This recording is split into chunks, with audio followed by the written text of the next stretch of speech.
ഒരു രാഷ്ട്രീയ പാർട്ടി എന്ന രീതിയിലല്ല, ജനസംഘത്തിന്റെ ഭാഗമായിട്ടുള്ള ഒരു വിഭാഗം എന്ന രീതിയിലാണ് ഇതിൽ ചേരുന്നത്. ആ സൂചിപ്പിച്ചതിനെയാണ് വളച്ചൊടിച്ച് കാര്യങ്ങൾ അവതരിപ്പിക്കുന്നത്. ഇന്നലെ ഞാൻ പറഞ്ഞത് തന്നെയാണ്. മാതൃഭൂമി ന്യൂസിലൂടെ CPM സംസ്ഥാന സെക്രട്ടറി നടത്തിയ RSS സ്നേഹപ്രകടനം തിരഞ്ഞെടുപ്പിന്റെ തലേന്ന് പാർട്ടിയുടെ തലയിൽ ഇടുത്തിയായി. അടിയന്തരാവസ്ഥക്കാലത്ത് RSSുമായി സഹകരിച്ചുവെന്ന് തുറന്നു പറയുന്നത് വിവാദമായാലും പ്രശ്നമില്ലെന്ന MP ഗോവിന്ദന്റെ പരാമർശത്തിൽ ആടി ഉലയുകയാണ് CPM. പാർട്ടിയിലും മുന്നണിയിലും ഒറ്റപ്പെട്ടതോടെ ആഘാതം മയപ്പെടുത്താനായി ഗോവിന്ദന്റെ ശ്രമം. പലപ്പോഴും വന്ന രാഷ്ട്രീയ സാഹചര്യത്തിൽ ഞാൻ നേരത്തെ പറഞ്ഞതുപോലെ അടിയന്തരാവസ്ഥ ഉൾപ്പെടെയുള്ള ഘട്ടത്തിൽ കണ്ട ജനകീയ മുന്നേറ്റത്തിന്റെ ഭാഗമായി എല്ലാവരും ചേർന്ന് മുന്നോട്ടേക്ക് പോയിട്ടുണ്ട് എന്നുള്ള കാര്യവും ഇതിന്റെ ഭാഗമായി ചരിത്രത്തിന്റെ ഭാഗമായിട്ട് തന്നെ മനസ്സിലാക്കേണ്ടതാണ്. RSS വോട്ട് ലക്ഷ്യമിട്ടാണ് പരാമർശമെന്ന ആക്ഷേപമുയർന്നതോടെ ഗോവിന്ദൻ മലക്കമറിഞ്ഞു.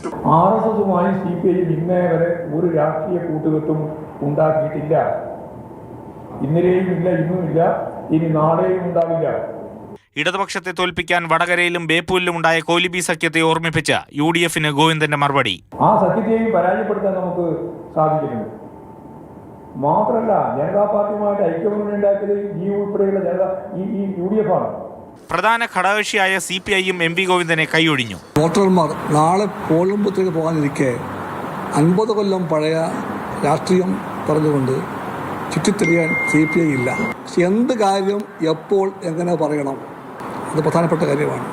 തിരഞ്ഞെടുപ്പ് തലേന്ന് RSS ബന്ധത്തിൽ വിവാദം ചൂടുപിടിച്ചതിൽ പാർട്ടിക്കുള്ളിലും മുന്നണിയിലും വലിയ അമർഷമുണ്ട്. ചരിത്രത്തെ പിടിച്ച് തടിയൂരാനാണ് പാർട്ടി സെക്രട്ടറിയുടെ ശ്രമം. നാളെ പോളിംഗ് ബൂത്തിലേക്ക് നിലമ്പൂരെത്തുമ്പോൾ MP ഗോവിന്ദന്റെ പ്രസ്താവന തിരിച്ചടിയാകുമോ എന്ന ആശങ്ക CPMനുള്ളിലുണ്ട്. പ്രേം ശശിക്കൊപ്പം AK Stephen, Mathrubhumi news, Thiruvananthapuram.